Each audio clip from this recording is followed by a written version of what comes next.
Greetings, beloved of my Father. We hope you are excited to be part of this most exciting youth talk show. As we wait for our host to come in, maybe just give us a hi, hello, how are you? Let's find out. Let me just pick names. I might not know you. How are you, Charmaine? Hi, Chido, Eleanor, Fafi, Happiness, Owen, Joe, Pastor Laven, how you doing? Ruvimbo, Tindo, did you say Tindai? I hope you're doing fine. Guys, let's just say what's up, how you doing as we wait for our host. Hello everyone, Pastor Laven here. Nice to be on this platform on this wonderful Sabbath afternoon. Looking forward to the program. Thank you, Uncle Irvin, for that introduction. God bless.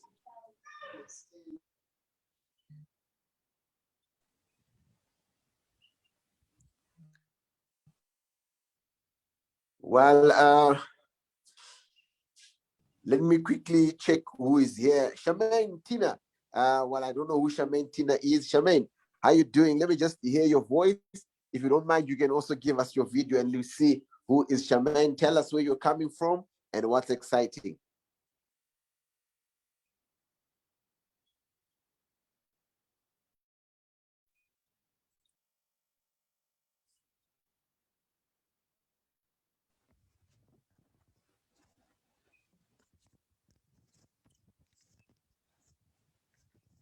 Hi, Eleanor. I see you've unmuted your mic. You can go ahead and say hi and tell us where you're joining us from. We're just waiting for Elder Machando to log in just a couple of minutes. Okay, thank you, Pastor Ivan. Happy Sabbath to everybody. It's a pleasure to join in the Youth Talk Show. I'm calling from Eastern Cape.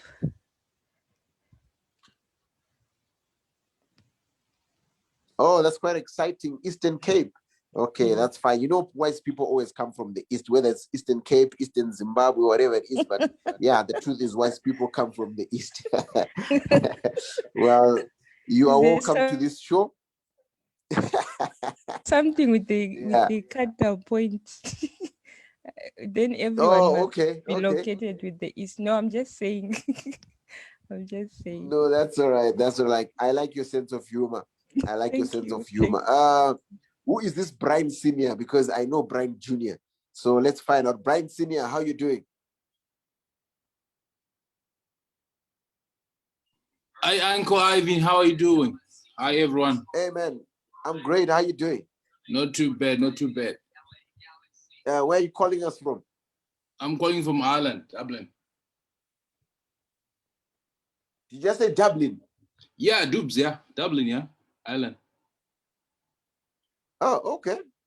I think me and Pastor Laven, you know, we've been dreaming to come to Dublin. So now that we have located you and we know where you are, Pastor Laven, am I telling the truth? Yeah, yes, you are. Yes, you are. So we have finally found our link, my brother. So very soon, we're going to make that trip to Dublin. You must keep that man close. No, that's all right. That's all right.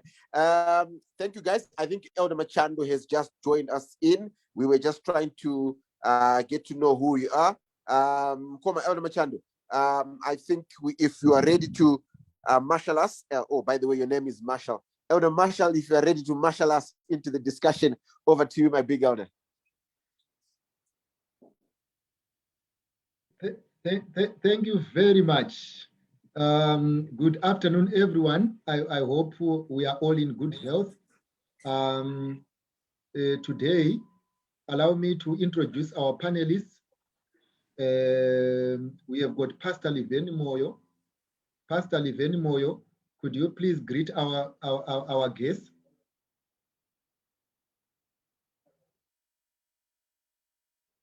Is Pastor Laven with us? Yes, I am, Elder. I was just having difficulty unmuting there. Hello, everyone. So thank you so much. I'm excited to be on this platform. It's my first time, and it's an honor and a privilege. Thank you so much, Elder Machando. for hosting this program, and look forward to the rest of the program. Thank you. Thank you very much, Pastor Laveni. Uncle Ivan, could you please greet our guests? Hello, young people and those who are young at heart. My name is Uncle Ivan, and I'm so excited to be here. Well, I wish I could say the same thing like Pastor Laveni and say, oh, this is my first time here. But while it is not my first, and I've just enjoyed, and I was marshalling this trip before the good elder came in, and those who are coming from Dublin, those who are coming from the Cape Point, those who are in Harare, those who are in the eastern part of Africa, wherever you are welcome to the most exciting youth talk show as we go ahead. Over to you, my good elder. Thank you very much, Uncle Ivan. Mr. Mtema.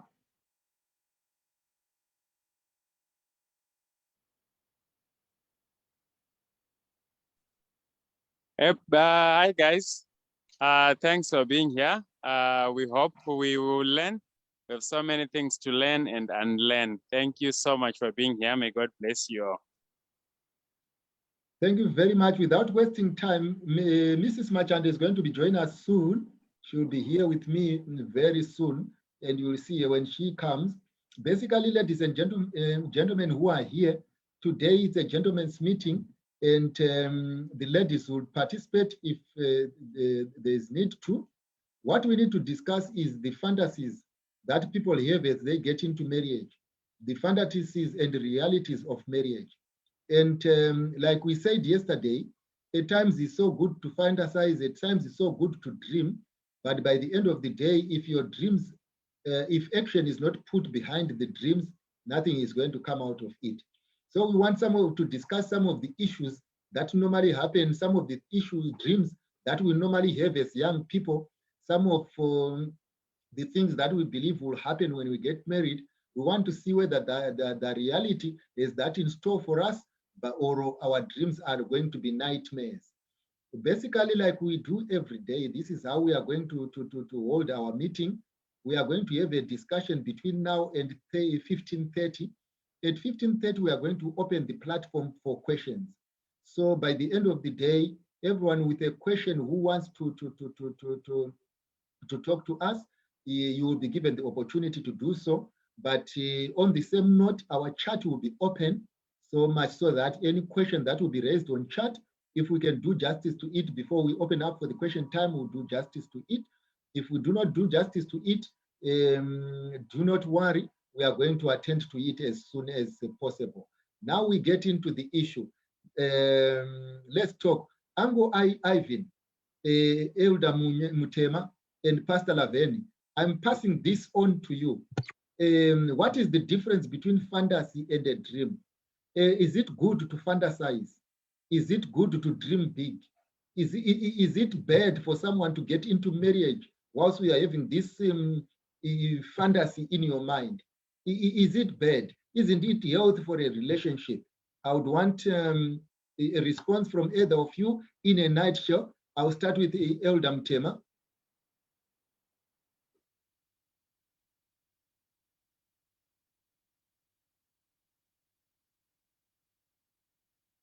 Right. Thank you, Elder. There is maybe in a second, I know Pastor Moyo and Uncle Ivan would want to respond to this. There's nothing wrong with fantasizing. The only problem comes when you want to replace the fantasy with reality. We would do well to ourselves when we separate the two. The only challenge comes when you then mistaken the fantasy for reality.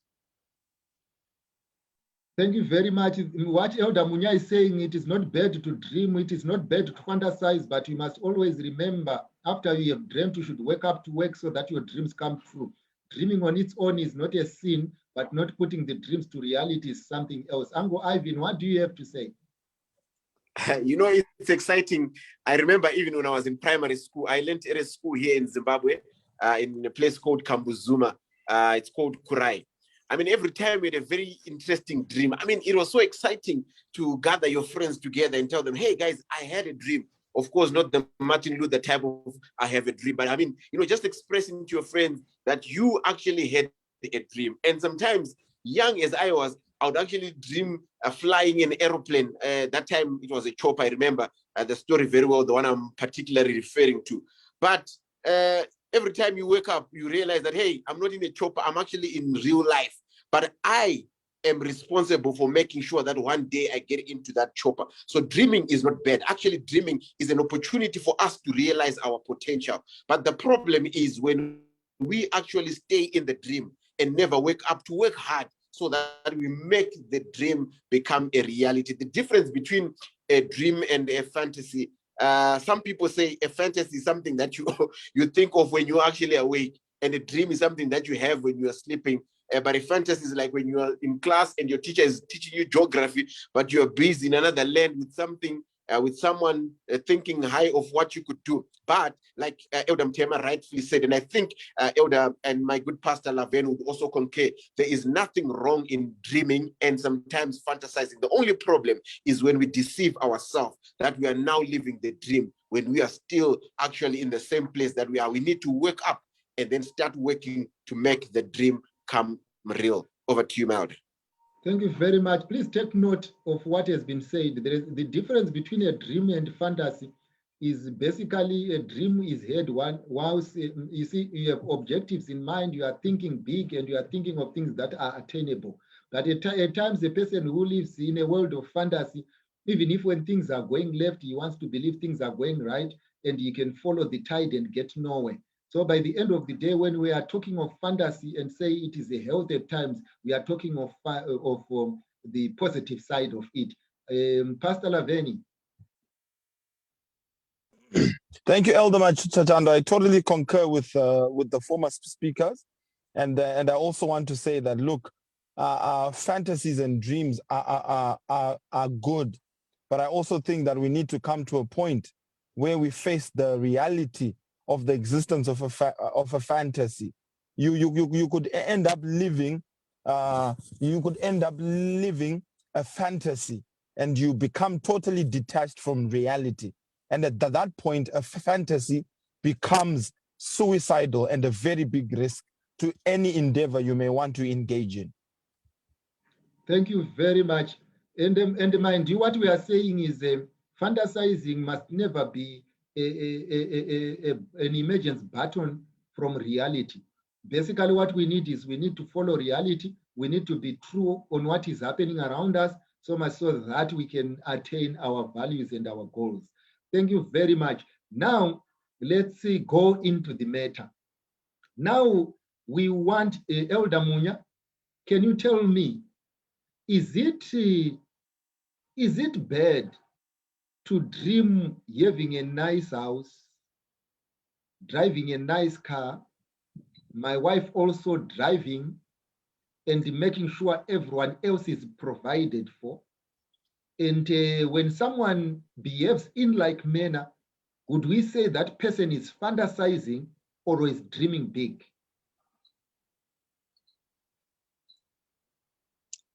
Yeah, thank you, Elder. There is absolutely nothing wrong in dreaming. Actually, there is everything wrong when you don't dream, especially concerning the aspect that you touched on. It is highly dangerous. Today we are talking to the guys. It is highly dangerous for a young lady to court or to date someone who's not a dreamer, someone who doesn't fantasize at some point, someone who doesn't wish for those high things. It is very, very dangerous.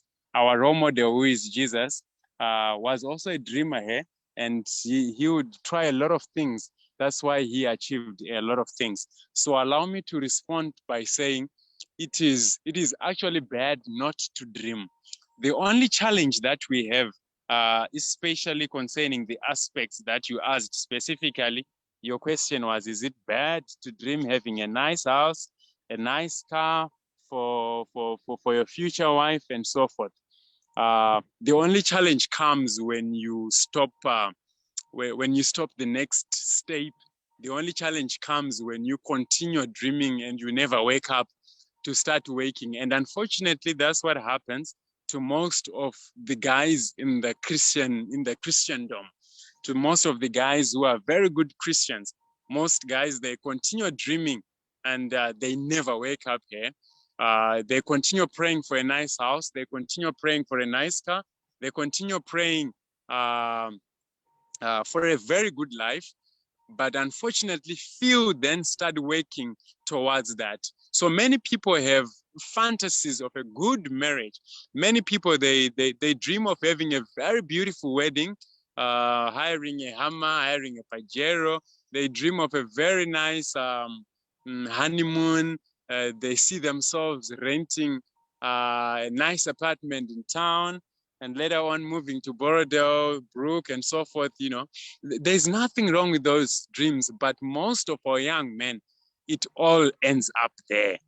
And to make matters worse, some of our young men, they do all they can. Some they even borrow. You know, I know of a young man who during COVID, we had a lengthy chat, and my proposal to him was, look, take advantage of the COVID situation and have a small wedding, 10, 20, or even 30, maximum 50 people, so that you have a small budget. But, you know, he says, Mkoma, I've always dreamed of a big wedding, and I'm going to wait until COVID ends so that I have a very big wedding. When COVID partially ended, when the lockdown was lifted, he had a big wedding, but unfortunately, he borrowed all the money, you know, and soon after the wedding, life happened and life started. Because, you know, many times what we have is drama, and the reality always knocks when the two of you are left alone on the center stage. And life started happening, and life is still happening. And he is saying, I wish I had known, I would not have married. So there's nothing wrong in dreaming about a nice house, a nice home, and all the fantasies. There's nothing wrong with that. Like I said, the only challenge is most of our guys, they stop there in fantasizing and dreaming. But when life then starts, when the wedding is over, because it is very easy to have a wedding.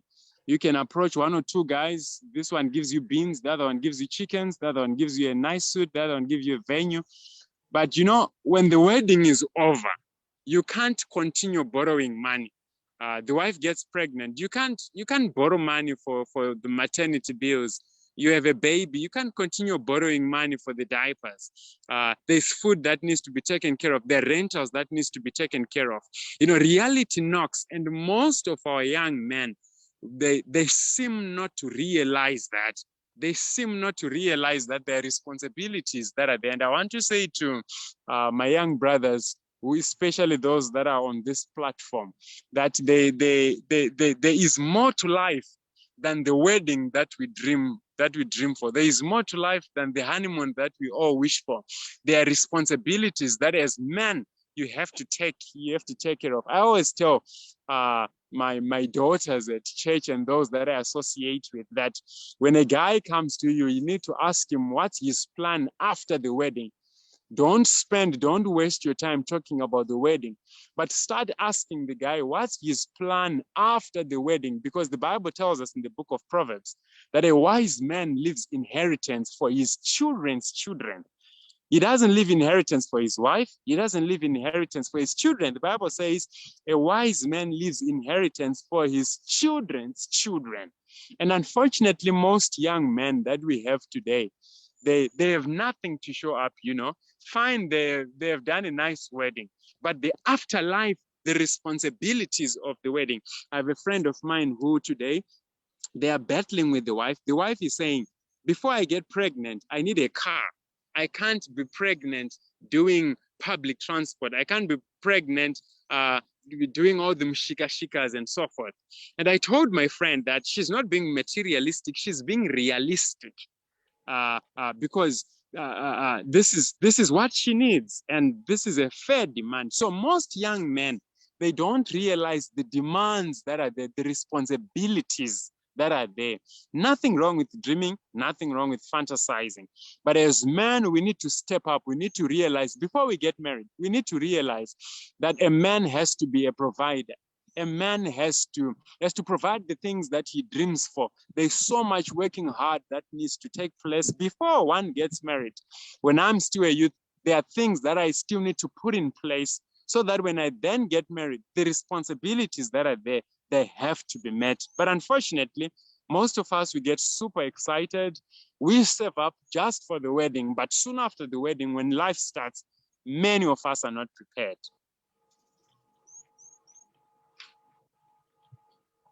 Thank you very much, Elder Mtema. And I've always noticed that people say things are difficult, the economies are bad, things are going bad, and they find your boyfriend cannot even buy airtime, your boyfriend cannot even buy ice cream, your boyfriend cannot even buy pizza.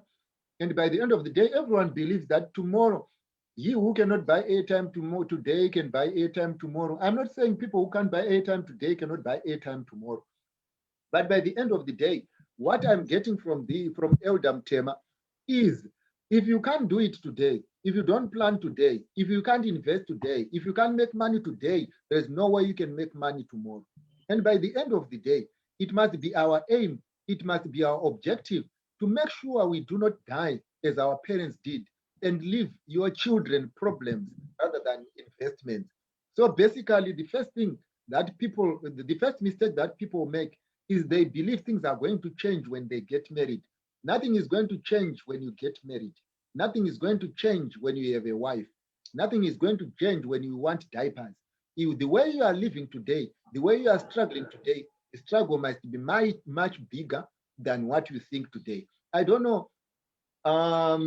Just to add on to that, just to add on to that, Elder. So we are not saying every young man should be super rich before they get married. No. We are saying every young man should have a plan. Every young man right now, where we are with the little opportunities that we have in our little corners, let's do our best wherever we are. With the $10 that I have, let's utilize the little incomes that we have, with the small things that we have. Let's plan. Let's utilize what we there. One of my favorite writers talk of it. She calls it thriftness. She says one of the key capitals that a young man can have in this world, it is thriftness. And when you dig deeper into the meaning of thriftness, it is utilizing the resources that you have at the moment. So every young man needs to realize that when one gets married, there are serious responsibilities that we are going to have. The responsibilities as a father, the responsibilities as a husband, the responsibilities as a son-in-law, all these responsibilities. It is how we are living now before we get married that will determine where we are when we get married. So we are not saying one should have a big car before he gets married, one should have a big house. No. We are saying wherever we are, even if I have a small musika where I'm doing tomatoes, how I take care of that small musika. The Bible says, "You who is faithful in the least will be faithful in the much." So how I take care of that musika is an indication of how I'm going to do when I cross over the bridge of marriage. Thank you very much, Pastor Laveni and Uncle Ivy. I've got a question here as a follow-up to what Elder Mtema is saying. Normally we say we should measure capacity. We should measure as to whether a person is going to get there or he or she won't get there. And we normally say, we are not saying young people be rich. We are not saying young people own houses. We are not saying young people do this. My question is, at what point will we say this young man is now living in a fantasy than reality? At what point do we say this is no longer a young man? At what point should someone have money? At what point should someone have assets? At what point should someone start living as he was dreaming at a specific point? At what point? Pastor Laveni? Thank you, Elder. Thank you very, very much. And thank you, Elder Mtema, for that wonderful presentation. I want to take it from the perspective of worldview.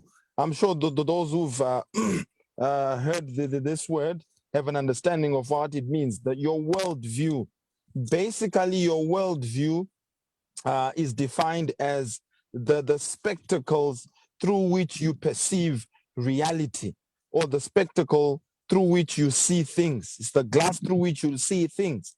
And so many expectations are created through our worldview.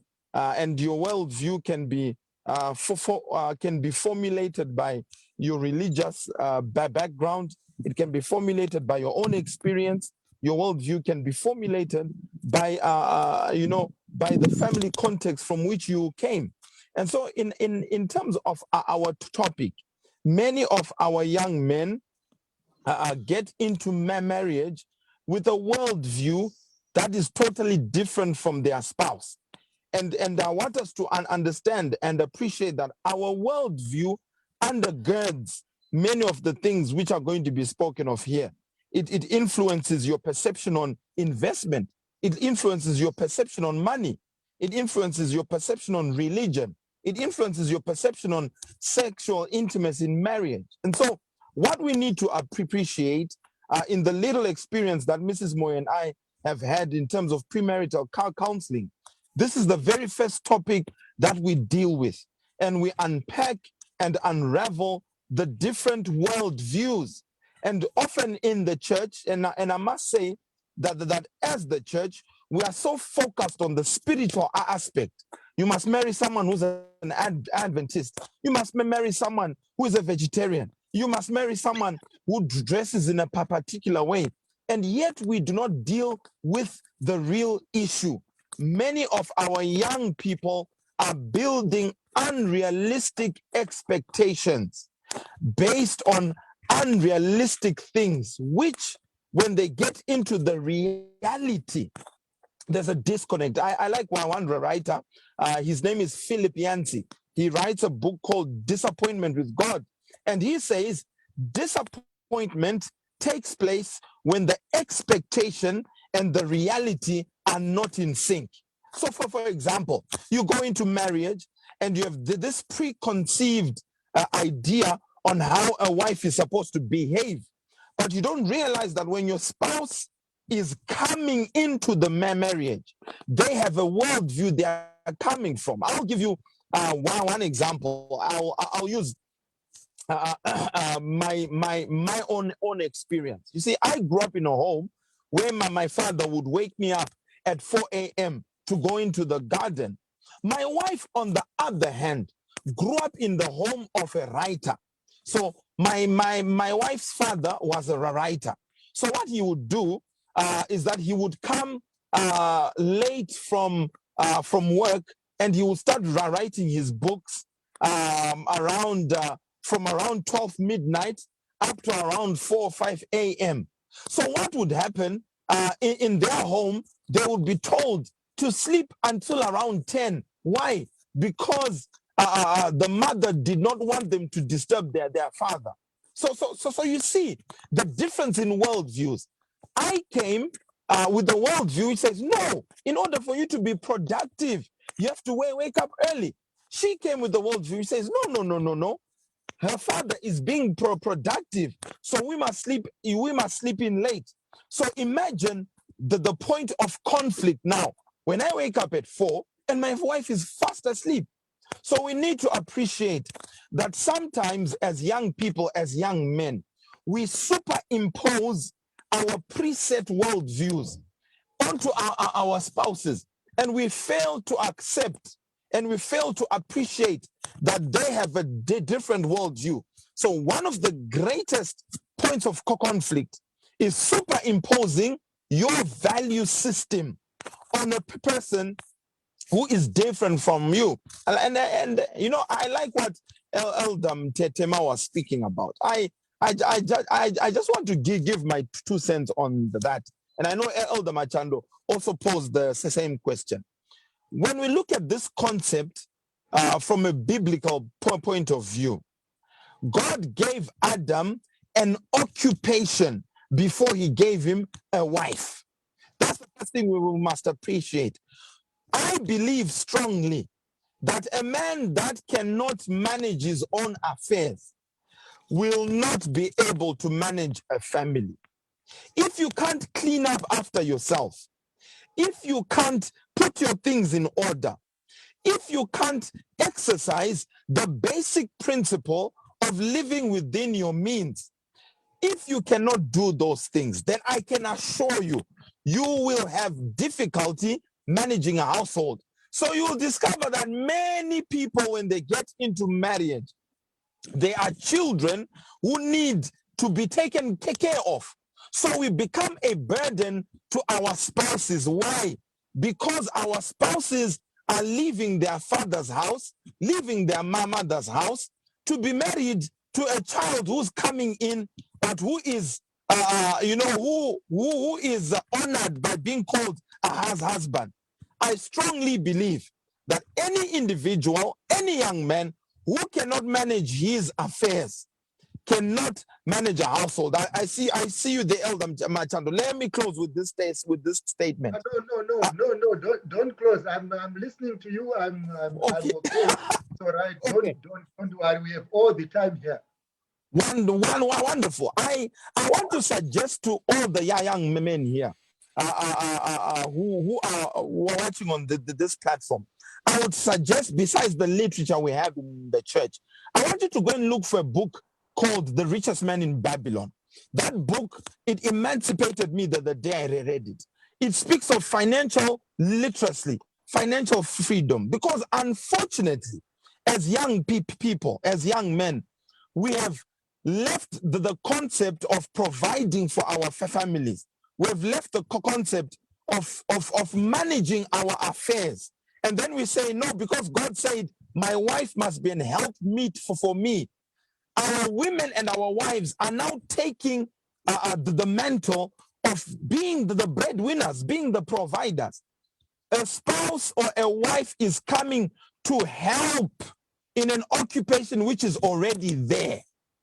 She is not coming to replace your responsibility as a man, to stand as a man, to guide, to lead, to give the vision. And so the concept of worldviews is a very critical concept. Many of us have a skewed understanding, a huge misconception of our role. And so when we then get into marriage, we have these fantasies of wanting to be called, I'm the father of the household. You know, we've got two boys, my wife and I.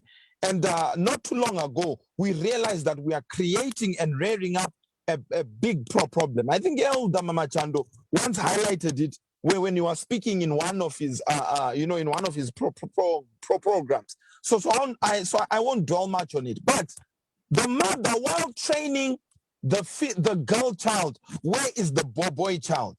The boy child is being reminded of his totem. You are a Shumba, you are a lion. You know, you are Zulu, you are Shona, you are Mkaranga, you are Ndendebele. That is what you are. You are a king, okay? The girl child is being trained in how to take care of the house. She's being trained to manage her affairs. But the young man is being trained to have an overinflated sense of, a sense of entitlement. That's the word I'm looking for. So these young men are coming into marriage with a huge sense of entitlement. And we come in, we push our weight, we are bosses.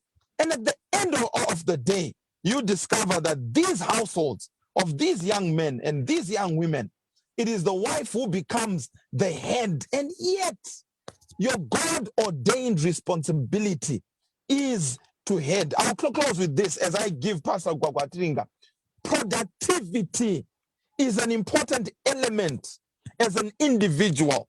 Jesus says, the children of this world are wiser than the children of the kingdom. I fail to understand, even financially, how an Adventist Christian does not have the desire to start a business, does not have the desire to improve himself, does not have a strong desire to own his own property.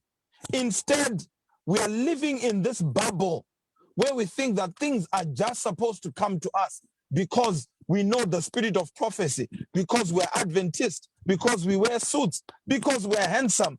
Life, the reality of life is not like that. Elder Machanda, Mama Chando, so thank you for now. Thank you very much, Pastor Ivan.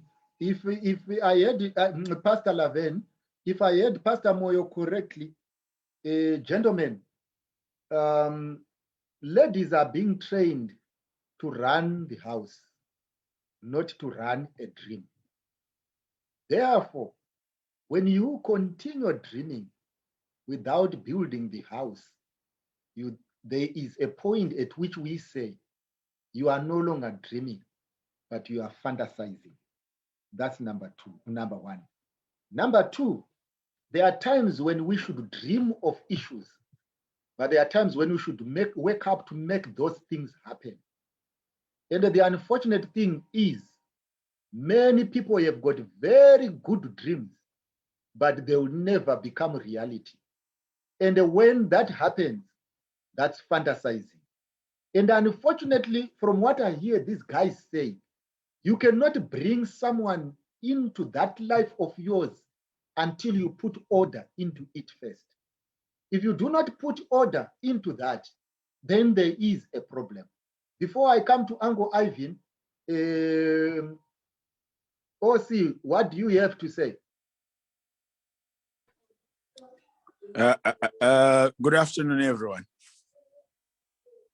Am I being heard? Yes, loud and clear. Okay. My challenge is that we have got a world that is empowering women, if we have already said.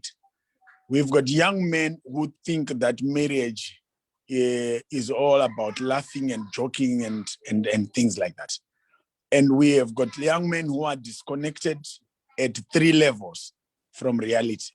One, at the economic level, where people don't realize those people who are maybe materially successful in their marriage, they started from ground zero. And they were not even, they didn't have anything. They worked up the ladder together, the husband and the wife. And people start at a certain level and they want to keep up appearances and appear to be what they are not. That's number one. Number two, another disconnect is at spiritual level. The last time here on this group, there are some people who asked me that they could be connected together. When I was trying to connect this on the platforms, guys and ladies, you should know that we are also connecting people here, not in a bad way. So I asked them to give me the names of their elders, the names of their pastors, everyone, so that I could check if they were all genuine. Now, when I wanted to then proceed to connect them to each other, the guy sent me a spiritual list. He says, does she know spirit of prophecy? Does she know this, a whole list? The girl also sent a whole list. Is she vegetarian? Is this a whole long list? Then they checked each other. Then I said, okay, you can now talk to each other. The first thing the guy did was, when they spoke, was to ask, can you give me an interpretation of Revelation chapter 13? Give me in detail. You know, there was not even any attempt to understand who this person is, to know that they are a real person who have weakness, who have challenges. These people are both Christians. They spoke with each other for just 1 week. Thereafter, the girl said, no, this guy is not for me. He's judgmental. He's this. Being Christian was not the whole solution to everything. You then realize that most of these things, we are just fantasizing on things that are not real. Be realistic on the expectations that you have. I'm not saying you start looking for someone who does not know God, but you will then find that all these people go in with a shopping list, hoping that they can change someone to become what they want. Marriage is work. When you're going into marriage, when you're going into a relationship, you are going into a work engagement. And when you go there with the attitude that I'm going to work. And for it to work, you have to work yourself. And in a relationship, you are not going to look for the right partner. You are going to be the right partner because it's challenging. And we are expecting you to transform the economies of the country. More marriage, Mom. That's why you find us zeroing in on this, because there's nothing that will affect a man's life more than the partner they married. It doesn't matter whether they're a genius or not. Their whole genius can be brought down by that. And there's nothing that will affect a young lady more than the person. I would rather have you not marry, because marriage is a lot of work. But when you work on it, it is a lot of exciting work. Thank you. Thank you very much.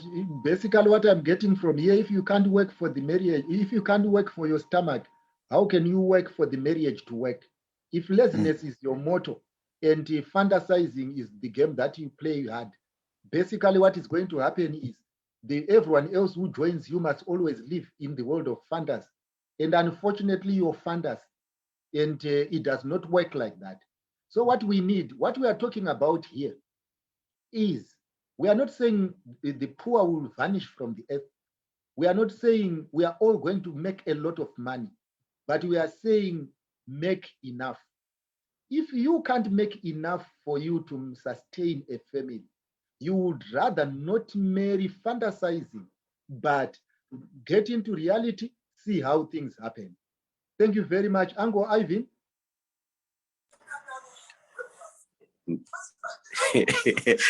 You know, I was laughing when OC was giving us his a testimony of trying to connect the young people. Well, it's good that we get connected here. I think on the onset, when we started, we were trying to differentiate between dreams, fantasies, and how we need to wake up to our dreams. I've got a book that I'm holding here. It's called Treasures for Men. I'm willing even to give it to the one young man here who will probably at the end of it, when you ask questions, if I think your question is good enough, I'll send you a copy of this book. It's called Treasures for Men. Before I go straight into answering your question, I want to read a statement that is written here. It says, "A man is not finished when he is defeated. He is finished when he quits." This is from Richard Nixon. It is actually saying, you know, when you are a man, the only time when you are finished is when you start quitting. You were talking about an issue of how then do you differentiate between a man who is living in a fantasy or a man who has actually realized his dream. Thank you, Elder Tema, Pastor Laven, and Elder OC for laying the foundation so well. I think my work now is very simple because I'm now just putting the cherry on top on a foundation that has been laid pure and clear. Now go to the book of 2 Kings chapter 6. There's an interesting story. You remember in Elisha and these, I could call them young men at the school of prophets, and they're trying to prepare a place. And as they're doing so, one of the young men, I'm assuming he was probably working the hardest, and then his axe head falls into the water. The first thing he does, he says, behold, my master, it was borrowed. In other words, from the way probably, I'm just assuming he was working with this axe head, it was like he owns it. But most people who saw him saw a different picture of this guy. But unfortunately, the things that he was shining with were borrowed. Allow me to assume and say, for many young people who are here, you know, I would rather have a boy who is walking on foot or who is cycling, who is real to himself, than a boy who is using his father's car or his uncle's car to try and portray an image that he is not. One writer once said, your imitation is only your limitation. It's only when you stop living a lie that you actually see the advantages and the capacity of you to move on from your fantasies, from your dreams, and put it into action. Allow me to say to the young men under the dictates of my voice, be the true you. Don't portray a picture of who you are not.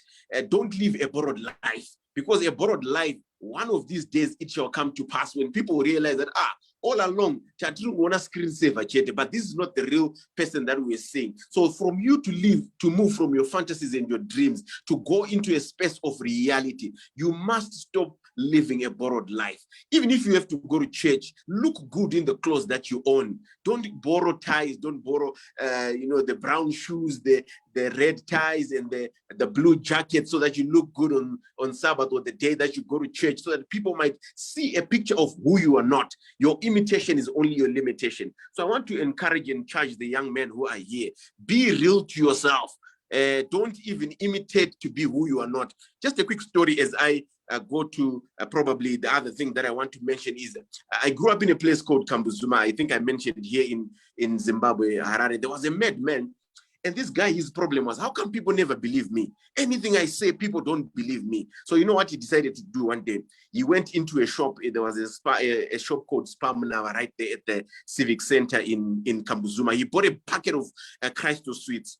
And he got out and got to a group of young men who were just, sipping on the mineral and just having a good life. And the guys, when they saw this madman, said, hey, where did you get this sweets? He said, you have not heard. Just behind these shops, there's a truck from Christo. It fell and there are sweets all over the place. Now, he wanted just to make sure that people believe him once. And people started running towards where he had pointed that the truck was.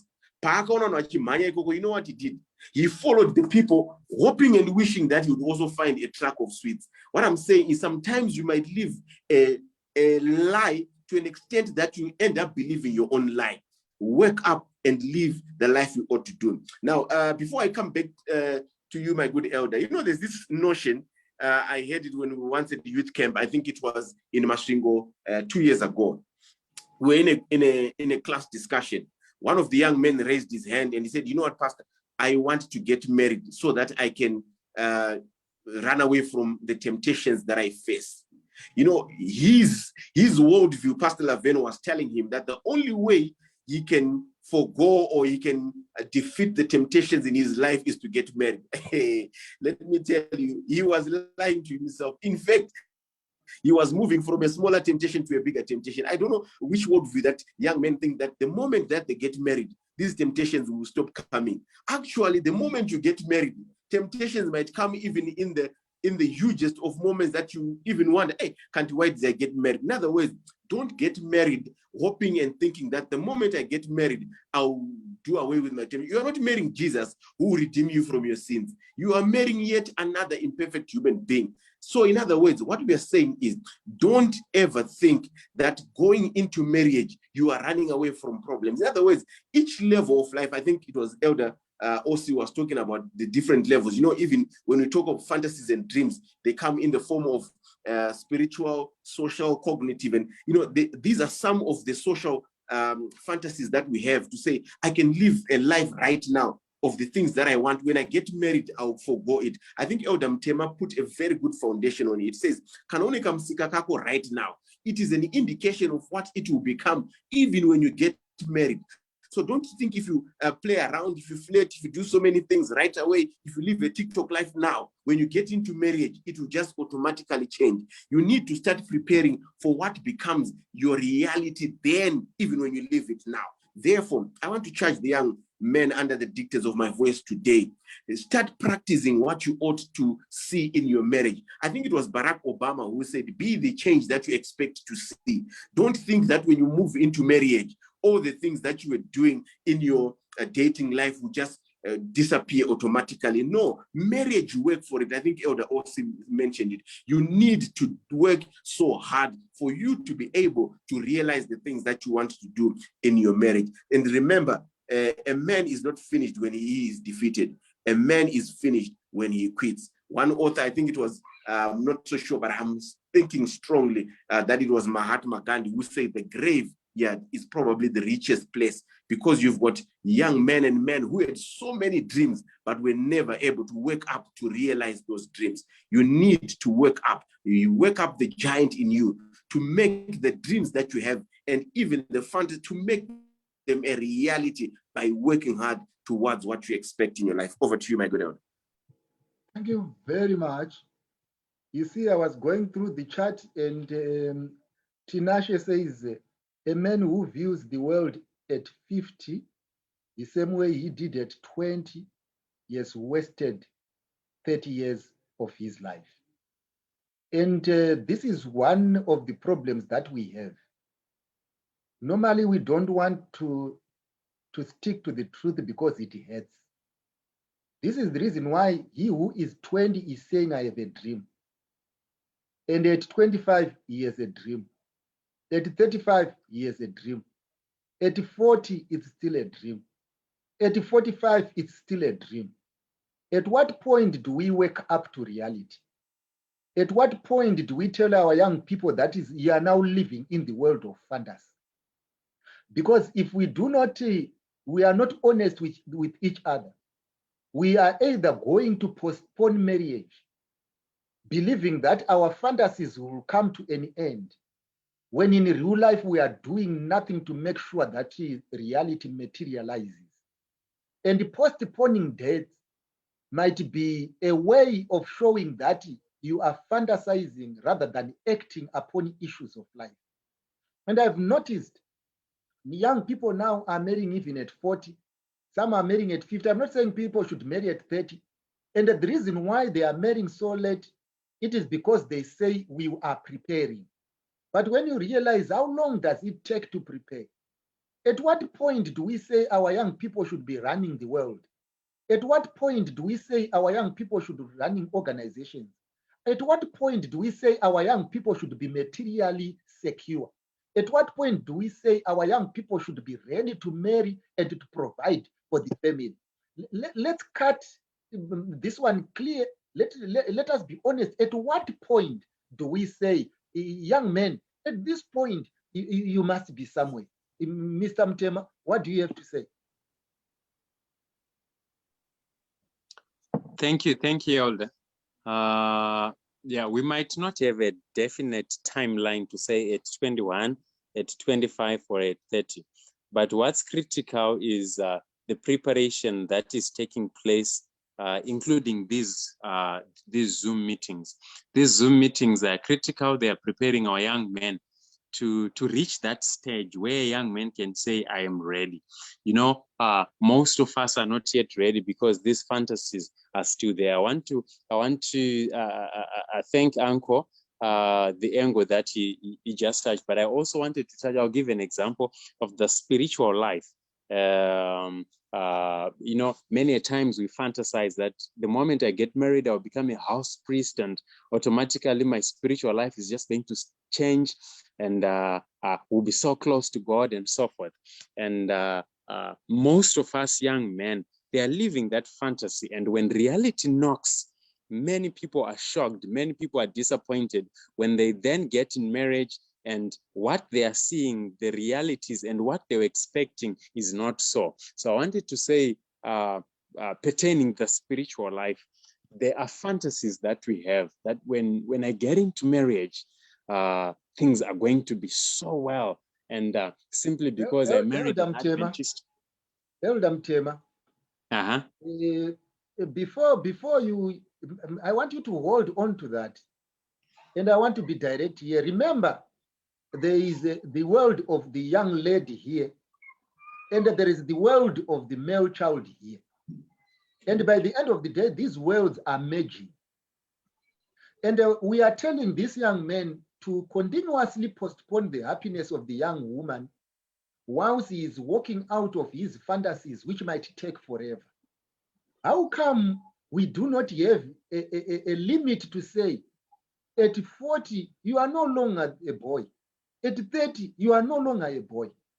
Why don't we have those clear cuts? Why is it that some have to get to 50, some have to get to 60, whilst there is a certain young lady who is waiting for that? I want an answer to this one, Elder Mtema, Uncle Ivan, Pastor Laveni, OC. I want an answer to this one before Munya articulates on the issue of spirituality. At what point, if I were to tell young ladies there to wait, until when are they going to wait whilst your dream comes true? Can I come in, Elder? Sure. I go back. Let me shift my contribution from worldview to mindset. You need to get to a point where you interrogate your belief system. Your belief system on success, your belief system on spirituality. Because if we are simply people that simply adopt the limitations of the worldviews that we have been socialized into, someone will reach 50 still with a list of, a shopping list of what a wife is supposed to be, what a husband is supposed to be. So my submission, Elder, is we can only get to that point when we interrogate our paradigm.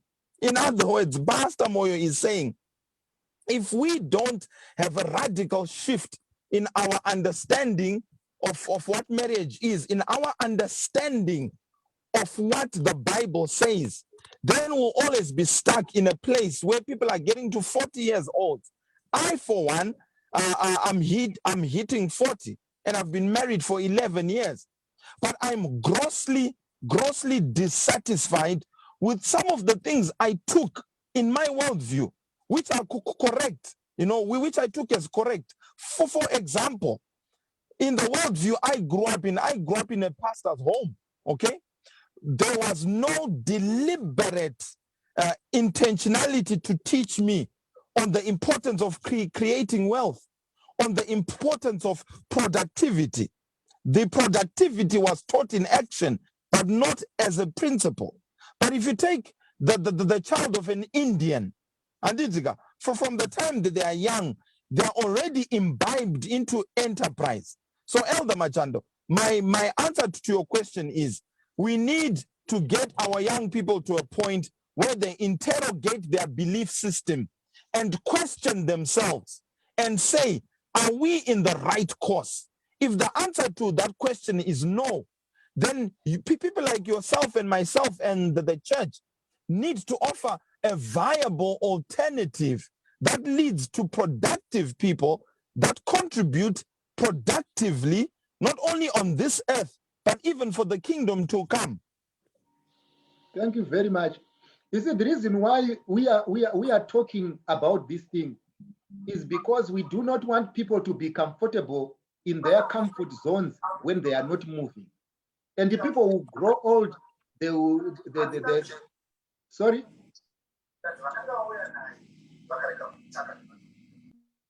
Oh, okay. There was some feedback from there.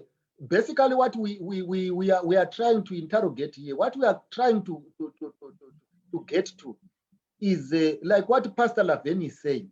We need to interrogate some of our backgrounds, the way we were raised. Do we have an open check? Do we have forever to prepare? Can someone be a man at 30? Can you be a man at 20?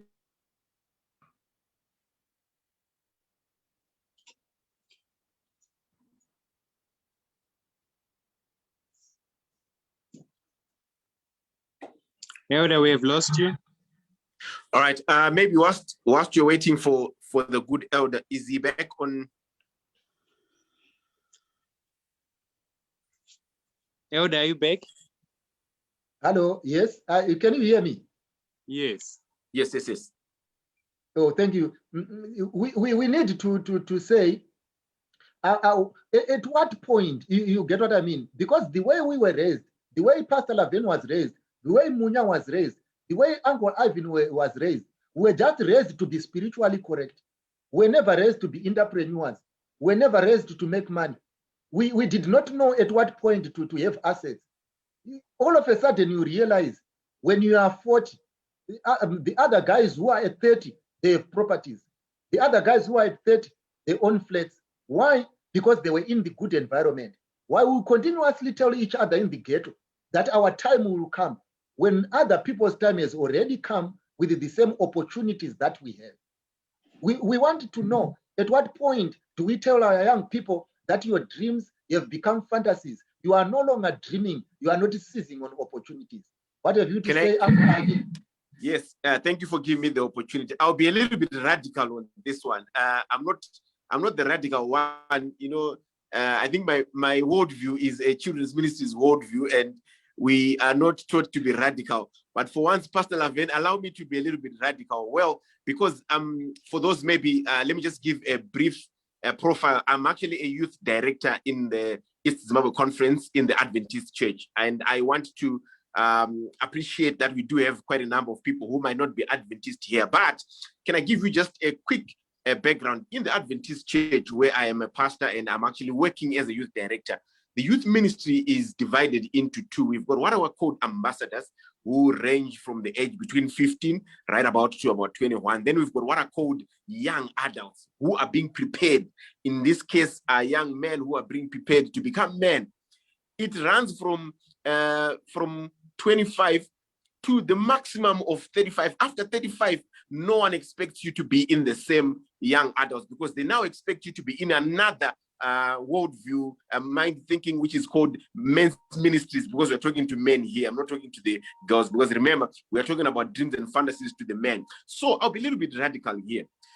You know, the dividing of this particular ministry that we have in my context of the church, to say we've got ambassadors whom we are trying to mold and probably prepare them to become entrepreneurs, to become the people that we want from the age of should be 16 right up to 24, 25. You should be able to transit into another level or another space where we now call you young adults, which means in the young adults, the church has seen it fit to say, if we were true to what we have been oracled to be able to impart and impact on these young people, up to age 35, they should have been made many enough to be able to then say, hey guys, I can't continue staying in this space. From 35, I must have had, it could be a great foundation. I might not be owning a house. I might not be driving a very big car, but I have essentials enough for me to build a foundation and start a family. So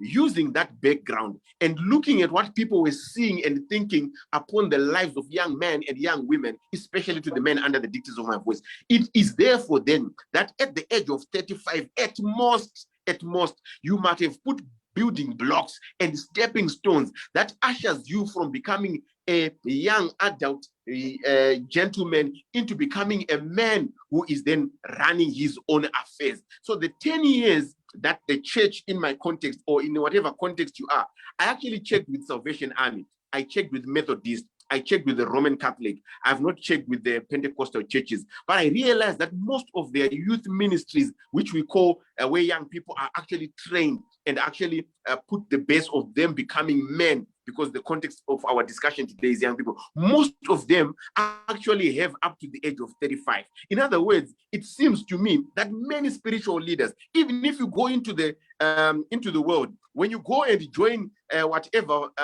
political party, you cannot run for what is called a youth something when you're over 35 or 40 and above. In other words, they don't expect you to be in that bracket of the young people where they are. So I want to believe that the world and the spiritual leaders have seen it fit that once a young man in our context has been rightly furnished, rightly trained, you can't go up to 35 and still continue hoping that people will still buy airtime for you. They'll give you ties to match with your shoes to go to church. No, by that time, that's where David says to Solomon, be thou a man and show us that the foundations that have been laid. Now, remember, don't even blame the background like we mentioned some other time. The background was supposed to then give you that ability and tenacity and grit to be able to look and find mentors who will make sure that when you get to the age of 35, you are now ripe and you are ready. I remember a drink called ripe and ready. You are ripe and ready for you to be able to do what a man is expected. So I'll be radical on this one. 35 must be the maximum for a young man to have been rightfully trained, rightly mentored to a place where we expect them to lead and go forward. And if you are teachable and if you are willing to be mentored, I think 35 is a good age. Thank you very much. Eldam Tema. Also, now we need to articulate on the spiritual component. The reason why I was making reference to this, it is because I have realized and I have noticed when we were growing up, our fathers mentored us to be what they were. You could plow a field, you could plant the seed, even at 14. And because people were subsisting on that particular type of economy, a man would be a man even at 16 because he was taught. And one thing that we are not doing is we are not teaching our children to be what they are not, what they are supposed to be. And because of that, we are giving them a very long rope. Very soon at 60, someone will be crying foul. Why? Because they were not exposed. So we need to be clear on this particular issue. For me, I didn't take it lightly because when we were growing up in the ghetto there, we were treated like boys. They said our opportunities would come. But when you grew up, you realized some people of my age have already covered a lot of milestones. Others are owning property, whilst we're still running around talking of nothing and dreaming of nothing.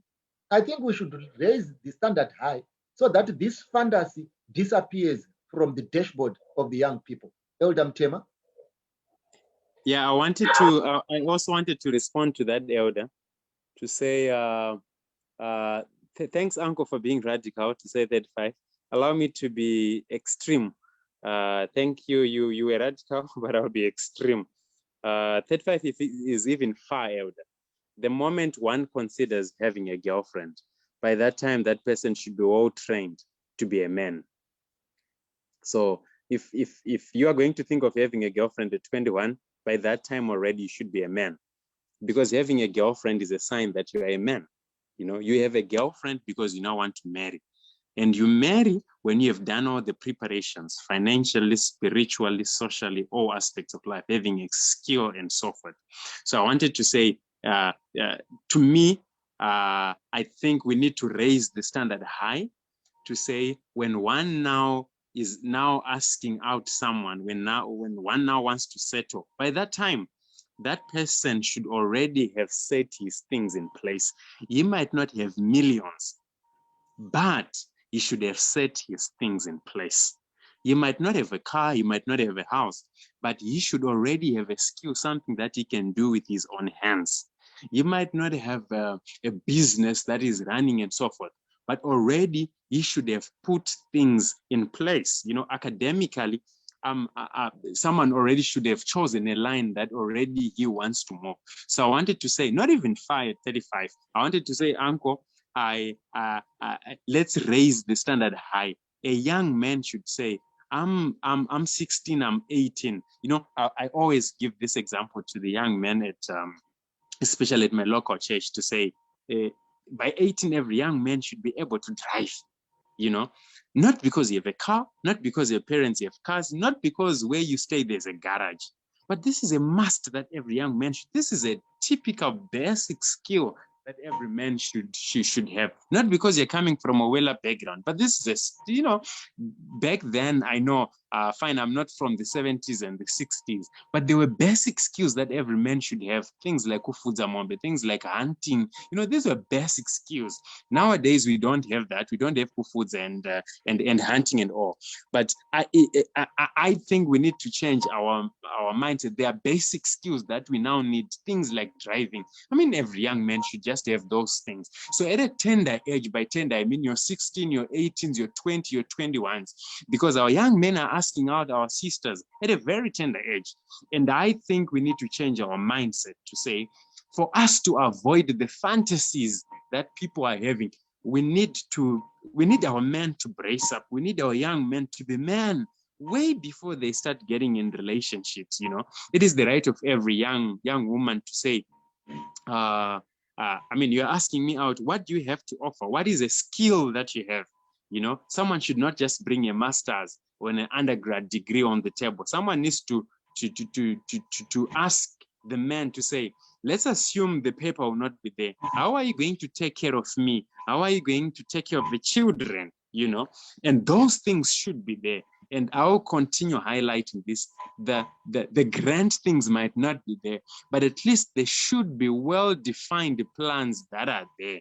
So we need our men to raise up the standard to say at an early stage, at a tender age, you know, when you study how the Jewish system runs, way before a young man goes to 21, he already has defined lines that he knows, I'm going to earn my living in this way. And I want to encourage our young men to say, at a very tender age, way before 35, yeah, to Uncle, I said, I know, Uncle, you're being radical by saying 35, but I think it's high time we need to raise the standard up high. You know, Christ, he did all he did at a very tender age. At 27, he was baptized.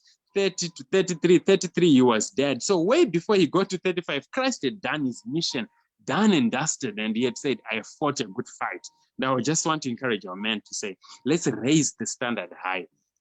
So coming back to the question that you highlighted, I wanted to say there are also some fantasies that people have before they get married concerning the spiritual aspect. And when people then get in marriage, many people are then shocked to say, hey, I thought things were just going to flow simply because we are all Methodists or simply because we are Adventists. And I wanted to say to our young men, we need to work on our spiritual lives way before we get married. Because when you get married, my brothers, your wife, who is now your girlfriend, is just going to dance according to the tune that you set. Many people, they think that the wife is going to help me, she's a helpmeet, she's going to help me to up my spiritual game. But alas, man, we are the house priests of our houses, and we need to beef up our spiritual lives before we get married, because when you get married, whatever the tone that you set, that is what your house is going to be like. She's not going to be the priest of the house. And many people with so many misconceptions, especially when it comes to the spiritual lives. So I always say to the young men, eat as much as you can before you get married. Read as much as you can. You have a firm foundation in terms of your spiritual life before you get married. When you get married, there's so many responsibilities that are there. You might not get all the time to start reading, to start preparing for the devotions and so forth, but you will do well when you do all the preparations before you get married, because when you then get into marriage, there are serious responsibilities spiritually that you then find. You talk of your in-laws, you talk of even your own family. There are so many spiritual problems that you then find, and so many people receive shocks when they are in marriage. Yet, when they had all the time before they get married, they were not building up their spiritual foundation. So I wanted to say to our gentlemen, spiritually, there is so much work that needs to take place when you are in marriage. Now when you are dating, you know your wife from a distance. You don't really know the flaws in her character. And it is when you start staying together, that's when you start realizing spiritually that she has this flaw. You also start realizing your spiritual flaws. Whereas when you get children, you start realizing their spiritual flaws. But when you don't have this spiritual background, this spiritual backbone, which is formed during your youthhood, many people will be surprised, and many people, they buckle off. Many people, they then have a serious blow in marriage. So I always encourage our young men to say, the fantasy that when you get married, the spiritual life is just going to flow. We'll be going to church early morning, we'll be attending mission camps, we'll be donating to such places, to all the orphanages. It's not so. When you get married, reality starts knocking. That's when you start realizing the spiritual weaknesses that you have. You start realizing that you're not as patient as you thought. You start realizing that your wife is not as kind as you thought. But when you have done your homework, when you have when you have put the spiritual foundation, when you have put all the pillars in your spiritual life way before you get married, when you then get into marriage, you are at an advantage point. You stand at a better ground. So, men, I need you to beef up your spiritual lives before you get into marriage, because when you get into marriage, you're going to realize so many spiritual battles are there in your spiritual life. I was talking to one person who then realized that your wife doesn't sleep throughout the night. He says, each time when I wake up, my wife will be up. She'll be looking at me, and this is something that you can't go to your pastor. This is something that you can't even go to your parents, This is something that you need to face on your own, He would say, each time when I would wake up, my wife would just be looking at me. And if I ask her, honey, what's happening? She says, and just like that. Each time he wakes up, the wife will be up, just looking at him, And these are some of the things that if you don't have a good spiritual backbone, you will think otherwise. So, man, we need to have a good spiritual backbone, because when you get in marriage, you're going to meet your in-laws. You don't know what they do at night. You don't know their spiritual backgrounds. You don't know the worldview that Pastor Moy was talking about. You don't know where they're coming from spiritually. You don't know the things that they do. When you get in marriage, that's when you start hearing these requests. Let's go kunorova guva. Let's go sekuru ningivana ita zvakati. When you get in marriage, that's when you start realizing your wife wife's brother is a chief captain of Zrigures, you know, you start realizing all those things. Even before you get children, the moment she gets pregnant, you start hearing of these funny things that they have to do. So for you to be able to meet these things, you need to be spiritually sound. And many men, they meet these things without having a good spiritual background. So in our youthhood, before we get married, let's build this firm spiritual background, because in marriage, when you get married, you are the house priest, you are the one who calls the shots spiritually. Thank you very much, Elder Mtema. I don't know how it feels when you wake up every day to realize that your wife is awake and looking at you, wondering what kind of a man I have here. I think that's quite an experience, and nobody would want to have that experience. And it is my wish and my prayer that as we speak and as we talk to each other right now, we really change. And you know what? If you can't say no to multiple girlfriends now, marriage is not going to say no on your behalf. If you can't say no to promiscuity now, marriage is not going to say no on your behalf. The reason why you are sleeping all over is not because you are not married. It is because you are not responsible. And the marriage does not bring about responsibility to a person who decides to be irresponsible. So by the end of the day, marriage will only but reveal issues, but not change issues. We need to be clear and we need to be honest. And for those out there who had their hands up, please do not tire. I'm now about to get into the question time. We are going to give opportunities to each and every one of us to ask whatever question one has. And since this is already 28 past, I open the platform. Those with questions, please raise your hands. We'll take the questions as we proceed. Now, whilst we are waiting for questions, our panelists, in 2 minutes, would you summarize the fantasies that you were articulating in person, so that those who did not catch up with you might be very clear of what you said? I start with Uncle Ivan. In summary, in 1 minute, what do you have to say as summary to the fantasies that you gave us?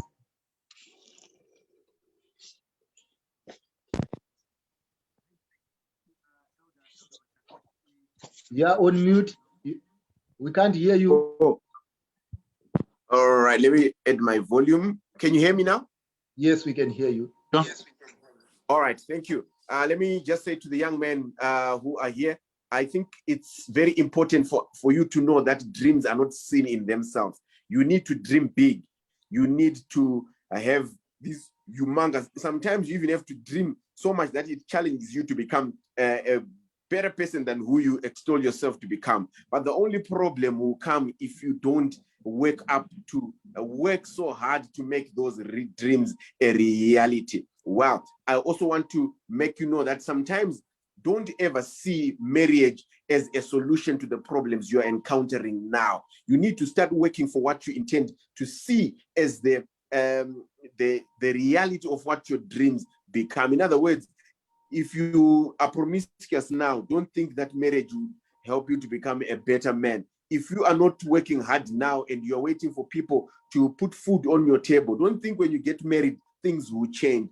Marriage is not a game changer. Marriage is actually fulfilling the things that you worked hard for when you were young. And those dreams, I'll continue repeating, are good for you when you only wake up to work hard to make sure that your dreams will come to fruition. And remember, no man is going to work hard for your dreams to come true. It is you who works hard. Remember, I'll say a statement that I said in the beginning: a man is only finished when he gives up. Don't give up. Work hard. Challenges will come on your way, but let it not deter your dreams. Be a Joseph. who had a dream and made sure that his dreams will come true. Thank you, my good elder. Thank you very much, Pastor Laveni. Pastor Moyo, can you summarize? But before you summarize, there is this question here. The question says, if a young man has identified they need counseling to deal with issues affecting how they approach relationships, are there any counseling services within the Adventist community? Yes, there are. We are here. The panelists are here. There are local pastors, there are elders. There is more than enough help available. Thank you very much. And now you can go ahead and summarize. Okay. My presentation. Before you summarize, Pastor, and Yes. we have there's a number here. Please check on your chat from Mrs. Babbage. There's what we call Adventist Mental Health Association of Zimbabwe, and the number is on there. Please, you can also utilize that opportunity. Go on, Pastor Laveni.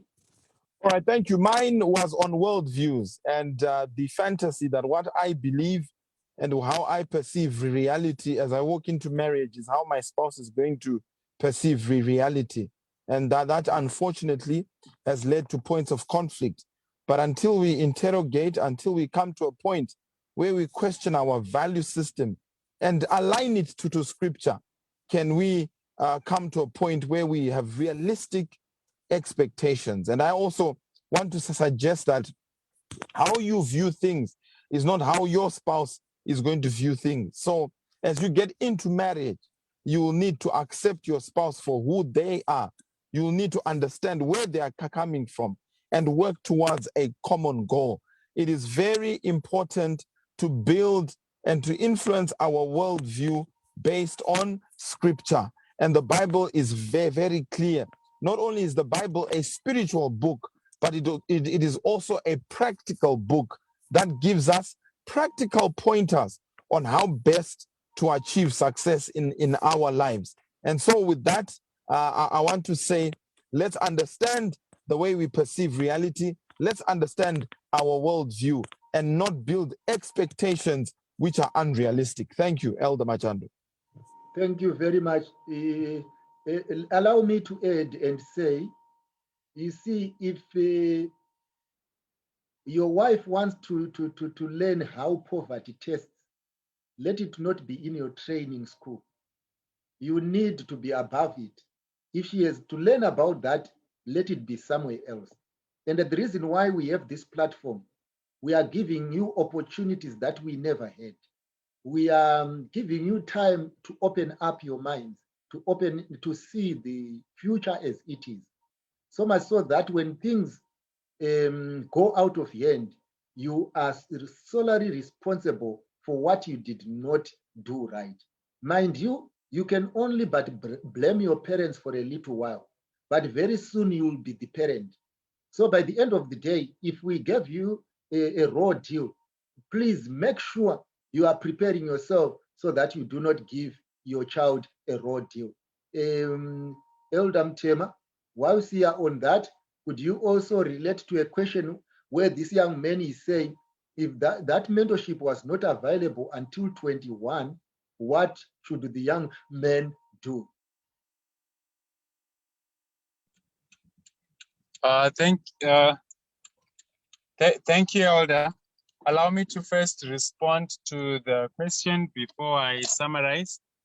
If that mentorship was not, can you hear me out? Yes, I can hear you. Yeah, if the mentorship was not provided before 21, we need to change our mindset that I need to have a girlfriend at 21. You need to have a girlfriend when you are prepared to be a husband and a father. You need to have a girlfriend when you know and understand the responsibilities that are there. So if the mentorship was not there before 21, get the preparation, which is one of the objectives of these meetings. We are trying to prepare our young men so that they become real husbands and real fathers, despite the lacking of the mentorship that was there. So to respond bluntly, if the mentorship was not there before 21, don't rush to get a girlfriend because the preparation is not yet there. True success in marriage life depends on the preparation that is needed before one is a girlfriend, before one is married. Simply because someone is 25 doesn't mean he can be a good father and a good husband. So if the preparation was not there, delay having the girlfriend. You are not supposed to have a girlfriend simply because you're now on it or simply because you now want to do everything that everyone else is doing. Then in summary, I wanted to say, gents, let's stop fantasizing about marriage. You know, the things that we hear on social media, the things that we hear from some of the folks in the bars and where we spend our time, some of the things are not realistic. You know, I had one guy who was saying, I want to get married so that I can have sex 3, 4, 5, 6, 7, 8 times a day. You know, all that is fantasy. It's not realistic. When you get in marriage, that's when you start realizing that, you know, there's food that needs to be eaten, but for that food to be on the table, someone has to work for it. So I wanted to summarize in saying, we started on the financial aspect to say, being a father, being a husband, calls you to be a true patriarch. And being a patriarch means you have to be a provider.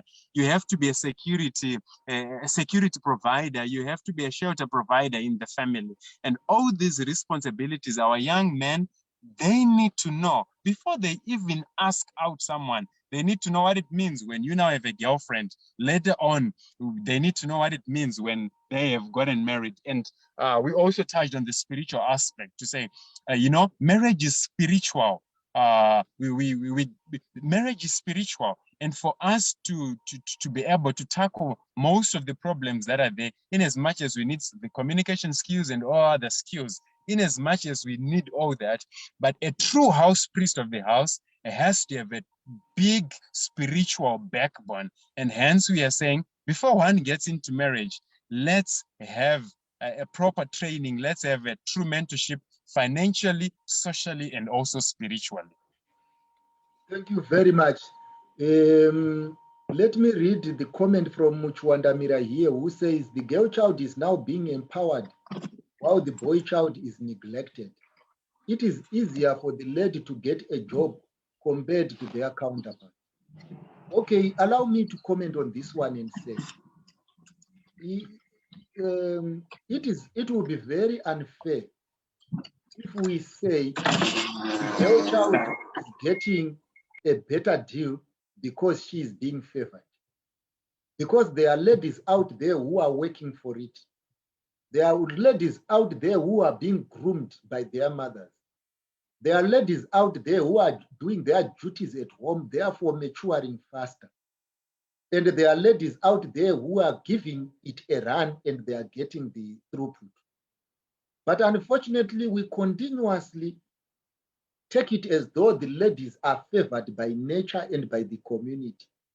When in real life, some of them are giving it a run.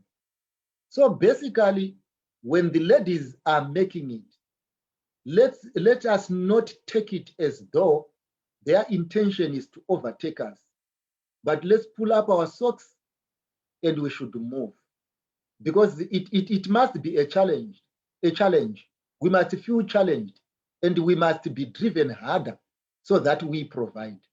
And gentlemen, allow me to say, gone are the days where ladies would walk into your home and expect to be fed. These guys are now able to feed themselves. They wake up, they go to work, and they've got the means. They are not only looking at you to buy them cars.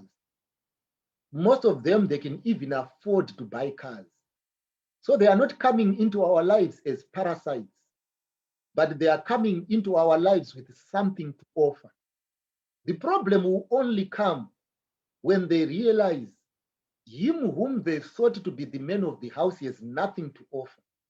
And by the end of the day, all he has is his mouth. That is a difficult scenario.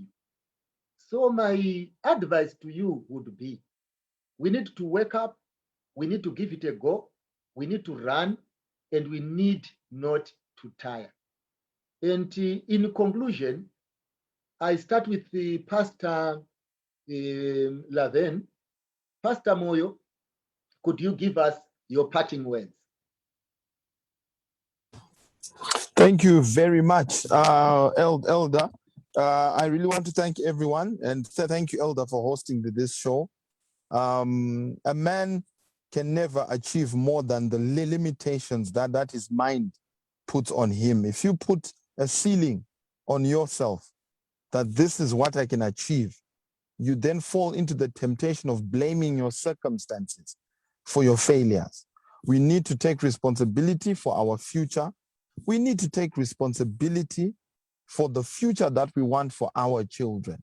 And I can assure you, when we take that responsibility and when we dare to move out of our comfort zone, to move out of the limitations of our worldviews and move into a space where we understand that abundance can only be found in God, then God will do greater things with us than we have ever thought or imagined. With those words, I say thank you. Thank you very much. Uncle Ivan?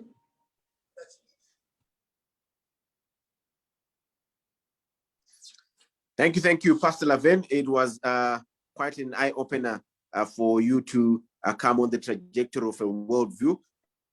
And we really appreciate the kind words and the beautiful insights that you brought on you. And to the young men under the dictates of my voice, I'll still continue to charge you and say, be thou a man. You know, the world is looking for people who stand in the gap. We are living in a world that is full of problems, gaps, and we're looking for young men. Indeed, I know a lot of people have mentioned that the world has seemed to put all its resources on improving the girl child.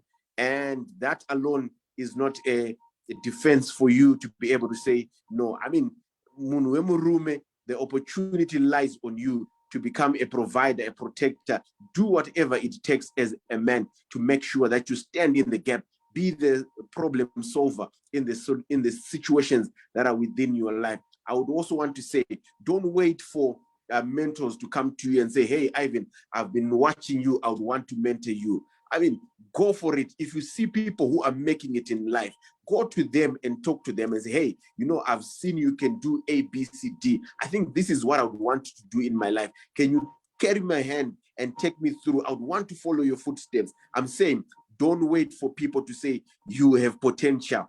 Go and show people what you are made of, and then let them see what lies within you to be able to make sure that you are actually the only way to realizing your dreams. So please make sure, I mean, you don't necessarily have to go to a spiritual person for you to be mentored. I'm saying, even if you're Adventist, even if you're Anglican, even if you are a Christian, but if you see a Muslim who is making it in life and you adore and aspire to do exactly what they're doing, there's nothing that can stop you to go and look for people who can mentor you. I mean, I think it was Elder Ossi who mentioned that we've got three aspects in life, three levels: the social, the spiritual, as well as the cognitive. If you see people who are good in what you are good at on the social aspect, go to them and tell them who you are. If there are people in your church, then that's where you probably need a pastor and elder, someone who would guide you spiritually. And of course, when it comes to issues of cognitive things or business mind, as Pastor Laven had said, and I still want to encourage you, please go and read the book that Pastor Laven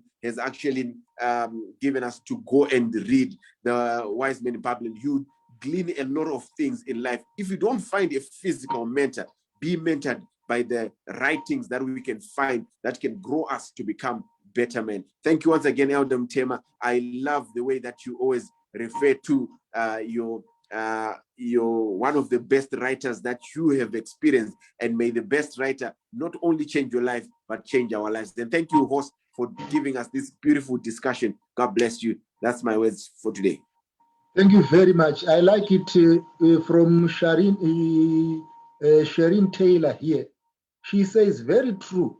We need more positive male role models and mentors. Basically, this is what women are saying to us. Women do not want to take over our positions. Women do not want to be in the driving seat. But women want people who have magnitude and direction. And that's basically what is required. Someone who is not going to complain for nothing, shout for nothing, someone who is going somewhere. And this is the reason why we are here, so that we can direct our footsteps. Elder Mtema.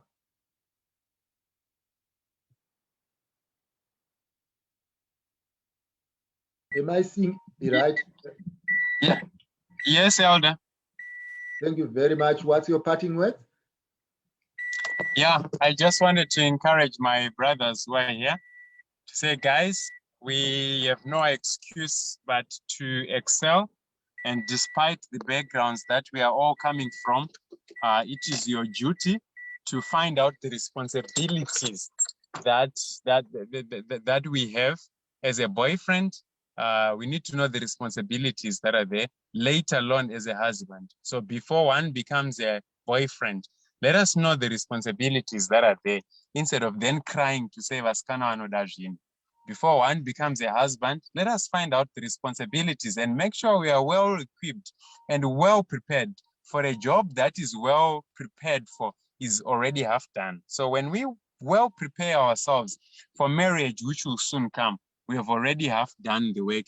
May God bless you guys. Let's raise the standard up high. Some of us, we didn't have these opportunities of being mentored the way you guys are now being mentored, and you need to take advantage of that. Never let your background be an excuse for not raising the scale up. Look for mentors, your spiritual mentors. Look for financial mentors. Look for moral mentors. Look for mentors even in terms of skill. And make sure before you become a husband, you are well prepared for the responsibilities of marriage. Thank you very much. And let me say this in parting. Opportunities will always appear to be scarce if you do not look deeper. And if you hang around with people who make you comfortable in your nothingness, you think you are an achiever when you are going nowhere. And if you rest in the comfort of your fantasy without waking up to work, you think you are going somewhere when you are going nowhere. You don't need anyone else to wake you up on this one. You know who you are. You know, there are some people who are 40. There are some people who are 45 who have made it in life. Not because they were born with a silver spoon in their mouth, but because they saw opportunities and they rose up to the game. So this is my challenge to you, young men. You need to stand up and be a man. Opportunities will not come your way. You have got to run and hunt for them. Let us not fantasize. Let us not live a theoretical world. Let us wake up. Let us be moving. Allow me to pray. Our Father who art in heaven, we thank thee for this day and for the opportunities that you have given us. It is our wish and our prayer that you mentor our sons, so much so that when they get there, they will be what you want them to be. May you be available for those who are willing to be mentored. In Jesus' name I pray. Amen. Thank you very much. I say goodbye to everyone. We shall be meeting again next week. May the good Lord bless you, and may you please utilize the opportunities that we have. For those who are stuck, may you please seek for help. For those who need psychological or mental health to be helped mentally, the contacts we have. For those who want a one-on-one, you can talk to these guys, the facilitators. They are very much available. You can talk to them, and they are going to help you. And if you are lost in this small world, could you please seek for advice? This is the time, and you need to do that. May the good Lord bless you. Hope to see you next week. Thank you very much.